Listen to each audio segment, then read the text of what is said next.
আল্লাহকে নিজের বন্ধু বানাও, আর নিজের বন্ধু যদি বানাও আল্লাহ পাক রব্বুল আলামিন নিজের বন্ধুকে কষ্ট দিবেন না। সুবহানাল্লাহ। আতিনা ফি দারে দুনিয়া না হাসান, আতিনা ফি দারে উকবানা হাসান, ইয়া গিয়াসাল মুস্তাগীসিন আহদিনা ইফতিখারা বিল উলুমি ওয়াল গিনা। মুসনাদে আহমদ ইবনে হাম্বলের মধ্যে একটা ঘটনা এসেছে, একটু মনোযোগ দিয়ে শুনেন।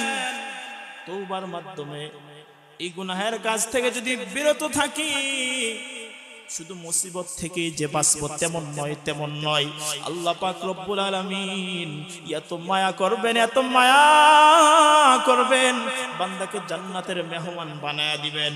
এমন কি অনেক ঘটনা এমন আছে, আল্লাহ পাক রব্বুল আলামিন যে সমস্ত বান্দারা গুনাহের কাজ স্যাক্রিফাইস করেছে, আল্লাহ পাক রব্বুল আলামিন এত খুশি হয়েছেন, বান্দাকে দুনিয়ার জমিনে থাকতেই জান্নাতের সুসংবাদ দিয়া দিবেন। সুবহানাল্লাহ।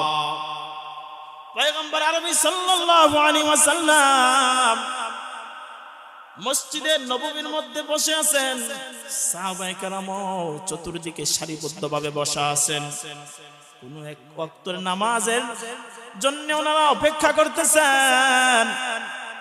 হঠাৎ করে পয়গম্বর বললেন, ও আমার সাহাবায়ে কেরাম, তোমরা কি কোনো জান্নাতি মানুষ দেখতে চাও?